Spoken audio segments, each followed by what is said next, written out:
Au point qu'aujourd'hui, 5 ans après, il y a des analystes et des experts qui conseillent un dialogue. Un dialogue qui est honni, dont on ne veut pas entendre parler à Bamako.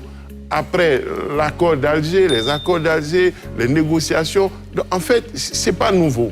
Et puis les terroristes, à part peut-être en Syrie, avec Daesh, en Irak ou autre, on a bien vu que les terroristes, leur objectif, c'est de terroriser et non de prendre, de conquérir le pouvoir pour gouverner.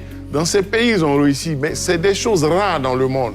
Les terroristes, depuis ce qu'on a vu, depuis que la notion de terrorisme est connue et existe, c'est de s'aimer la terreur.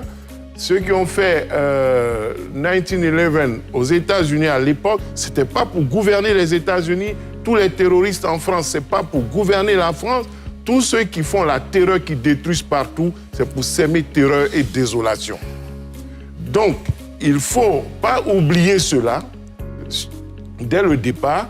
Et lorsque l'on change de régime, l'on dit que l'on veut instaurer une souveraineté, l'on veut mettre en place des dispositifs pour les combattre, il ne faut pas perdre cela de vue pour éviter de se tromper de combat. Très bien. Cheikh Oumar? Oui, je suis un peu en désaccord avec... Pourquoi? Avec le doyen. Parce que, première des choses, il faut comprendre que le terrorisme, c'est un moyen. C'est comme ça que c'est un moyen d'expression politique, d'ailleurs. Donc, c'est la politique de la terreur qui vient s'appeler terrorisme. Et la politique de la terreur, ici, il faut comprendre que, l'objectif, ici, le Mali a une longue histoire avec le terrorisme.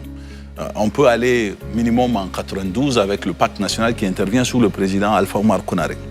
Et quand on regarde dès lors, qu'est-ce qui se passe au Mali, c'est qu'il y a une volonté expresse de certaines personnes à vouloir réellement transformer ce pays en un pays islamique.